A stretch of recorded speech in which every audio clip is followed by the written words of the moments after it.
Shalom dan selamat hari Minggu untuk adik-adik sekalian. Sebelum kita mendengarkan firman Tuhan, kita berdoa.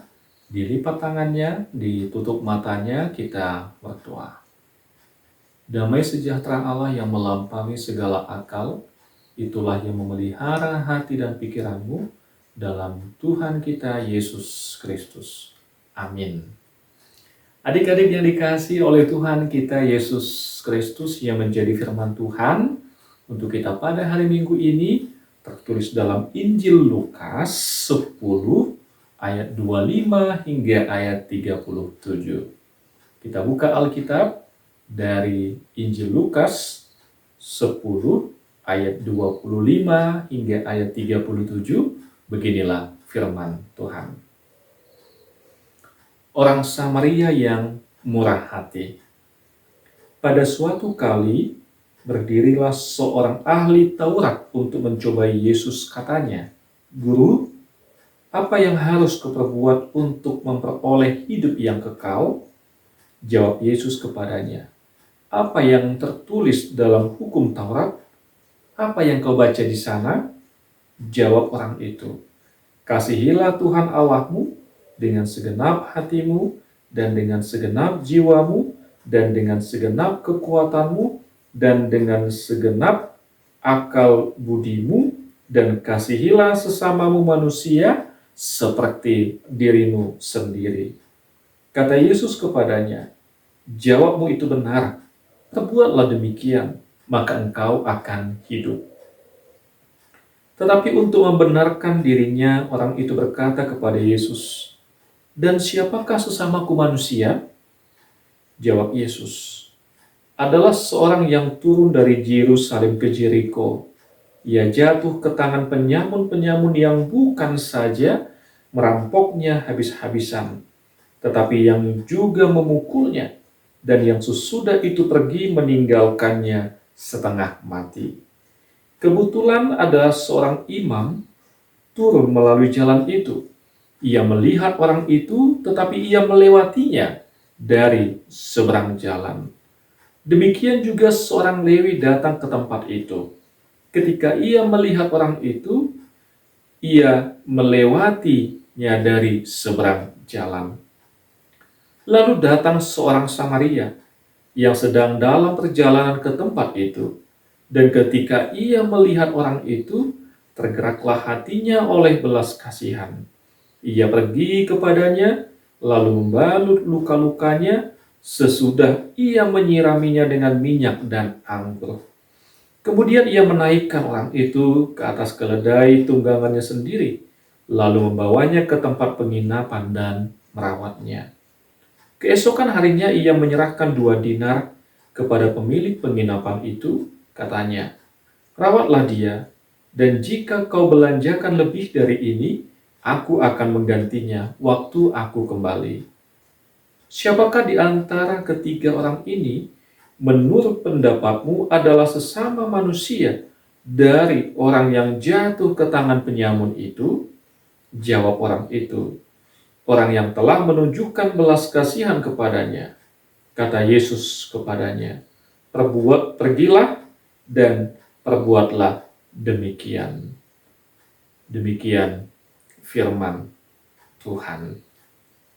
Adik-adik yang dikasihi oleh Tuhan kita Yesus Kristus, firman Tuhan pada saat ini bisa dikatakan ada 2 hal. Ada berapa? Ada 2 hal yang ingin kita lihat melalui firman Tuhan pada saat ini. Yang pertama ini mengenai pertanyaan dari seorang ahli Taurat. Ya, jadi seorang ahli Taurat ini menanyakan kepada Yesus bagaimana caranya, apa yang harus diperbuat untuk mendapatkan hidup yang kekal. Kalau dikatakan hidup yang kekal ini adalah hidup di dalam surga. Ya, bagaimana caranya supaya kita bisa mendapatkan hidup yang kekal, hidup di dalam surga bersama dengan Tuhan? Ya, Yesus menjawab apa yang tertulis dalam kitab Taurat itu. Kemudian ahli Taurat ini berkata dan menjawab, kasihilah Tuhan Allahmu. Dikatakan, kasihilah Tuhan Allahmu dengan segenap hatimu, dengan segenap jiwamu, dengan segenap kekuatanmu, dan dengan segenap akal budimu, dan kasihilah sesamamu manusia seperti dirimu sendiri. Ayo kita coba dulu. Kita coba belajar mengingat ya bagaimana isi hukum Taurat ini kalau disimpulkan ya. Kasihilah Tuhan Allahmu dengan segenap dengan segenap hatimu, dengan segenap jiwamu, dengan segenap kekuatanmu, dengan segenap akal budimu, dan kasihilah sesama manusia seperti dirimu sendiri. Ayo sekali lagi. Kasihilah Tuhan Allahmu dengan segenap hatimu, dengan segenap jiwamu, dengan segenap kekuatanmu, dengan segenap akal budimu, dan kasihilah sesamamu manusia seperti dirimu sendiri. Ini bisa dikatakan isi dari hukum Taurat itu.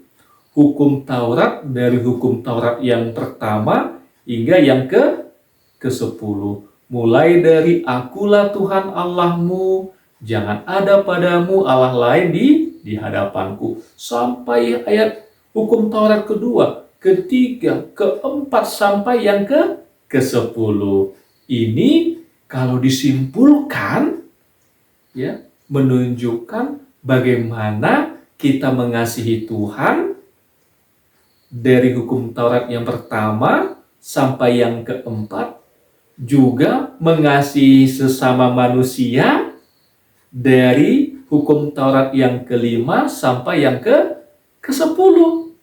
Jadi kalau kita bisa mengasihi Tuhan, mau mengasihi Tuhan, menunjukkan iman kita dengan mengasihinya dan mengasihi sesama manusia, Amang yakin dan percaya adik-adik sekolah minggu kita semua pasti mendapatkan hidup yang kekal bersama dengan Tuhan.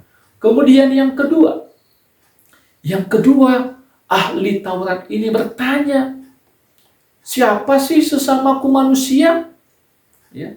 Kalau seandainya pertanyaan ini disampaikan atau ditanyakan kepada adik-adik sekolah minggu, kira-kira adik-adik sekolah minggu jawabnya apa? Siapakah sesamaku manusia? Mungkin ada di antara kita, sesamaku manusia adalah yang satu marga denganku. Sesamaku manusia adalah yang satu gereja denganku. Sesamaku manusia adalah yang satu sekolah denganku.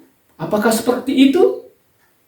Ya, tidak. Jadi ketika ahli Taurat tadi bertanya siapakah sesamaku manusia, Tuhan Yesus membuat sebuah perumpamaan.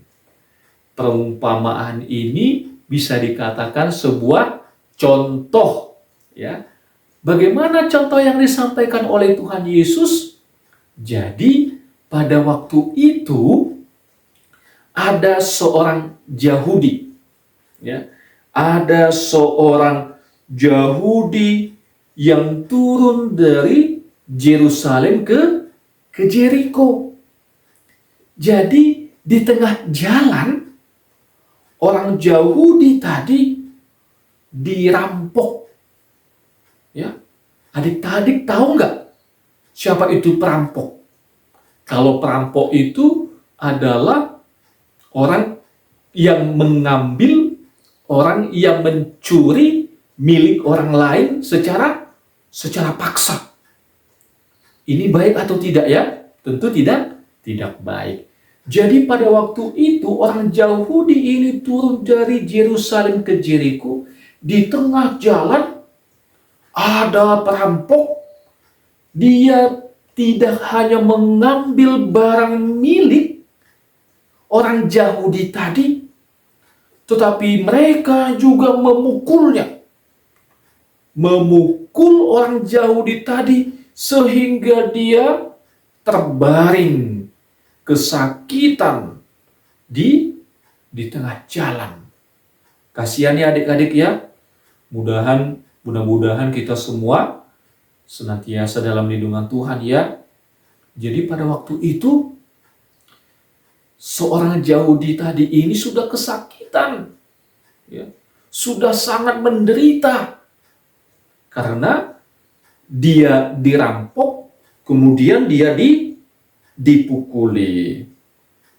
Jadi sendirian dia di tengah jalan. Kasihan dia. Jadi ketika dia sudah tergeletak di tengah jalan, datanglah seorang imam. Ya. Jadi adik-adik tahu nggak siapa imam? Jadi kalau imam ini adalah orang yang bertugas di bait suci, atau orang yang bertugas di gereja kalau situasi pada saat ini. Jadi ada seorang imam turun dari Jeriko juga dari Yerusalem ke Jeriko. Kemudian dia melihat seorang Yahudi tadi tergeletak di tengah jalan. Tapi apa yang dilakukan? Dia hanya melihat dan kemudian pergi meninggalkannya. Ya. Begitu juga ada seorang Lewi. Kalau dikatakan seorang Lewi ini adalah seseorang dari keturunan Lewi, suku Lewi, ya adik-adik ya. Dia juga melihat seorang Yahudi yang sudah menderita tadi, yang sudah tergeletak di jalan tadi. Dia hanya melihat, kemudian dia meninggalkan. Dia tidak mau membantu. Kemudian ada seorang Samaria. Jadi ketika dia melihat seorang Yahudi yang sedang dalam keadaan sakit, menderita di tengah jalan tadi, apa yang dia lakukan? Coba adik-adik perhatikan apa yang dia lakukan. Apakah seorang Samaria tadi melihat kemudian meninggalkan? Tidak. Tetapi orang Samaria ini membantu, menolong, membersihkan lukanya, menaikkannya ke atas keledainya, membawanya ke penginapan. Kemudian dia mengatakan kepada pemilik penginapan, rawatlah dia. Kalau ada misalnya pengeluaran kebutuhan yang sakit ini, nanti akan saya ganti, nanti akan saya bayar. Luar biasa ya adik-adik ya. Padahal adik-adik sekolah minggu tahu tidak? Orang Yahudi dan orang Samaria ini tidak berteman. Ya. Mereka tidak mau berteman. Mereka tidak mau bergaul. Bisa dikatakan orang Yahudi ini tidak suka sama orang Samaria. Tetapi kita bisa melihat, ya, walaupun orang Samaria ini tidak disukai, walaupun orang Yahudi ini tidak menyenangi orang Samaria, tetapi ketika dia melihat sesamanya manusia dalam keadaan sakit, dalam keadaan menderita, dia mau menolong. Itulah sebabnya ketika Yesus bertanya kepada ahli Taurat, menurut pendapatmu siapakah sesama manusia? Kemudian ahli Taurat itu menjawab, orang yang telah menunjukkan belas kasihan, itulah sesamaku manusia. Jadi adik-adik sekolah minggu, inilah yang mau diajarkan oleh Yesus bagi kita. Sesama manusia bukan lagi adalah orang yang satu marga dengan kita, tidak hanya yang satu gereja dengan kita, yang tidak hanya satu sekolah dengan kita, tetapi siapapun ya, orangnya besar, kecil, tua, muda, ya, yang sedang dalam keadaan sakit, dalam keadaan senang, susah, sulit, siapapun dia, siapapun mereka, siapapun orangnya, siapapun dan bagaimanapun agamanya, kita harus mau dan bersedia mengasihi mereka. Itulah sesama kita manusia. Walaupun ya, seseorang itu mungkin tidak suka dengan kita. Walaupun seseorang itu mungkin tidak mau berteman dengan kita. Tetapi kita harus bisa menunjukkan kasih kita, perbuatan baik kita kepada mereka. Inilah perwujudan dari hukum Taurat itu. Bagaimana kita mengasihi Tuhan Allah kita dengan segenap hati, dengan segenap jiwa, dengan segenap kekuatan, akal budi, dan mengasihi sesama manusia, sesama kita, teman-teman kita, seperti diri kita sendiri. Ya. Kalau misalnya Amang tanya, bagaimana cara mengasihi diri sendiri? Tentu kita rawat, tentu kita jaga dengan baik. Jadi bagaimana kita menjaga diri kita dengan baik, merawat diri kita dengan baik, begitulah hendaknya kasih kita, perbuatan kita dalam mengasihi sesama kita. Amin. Tuhan memberkati.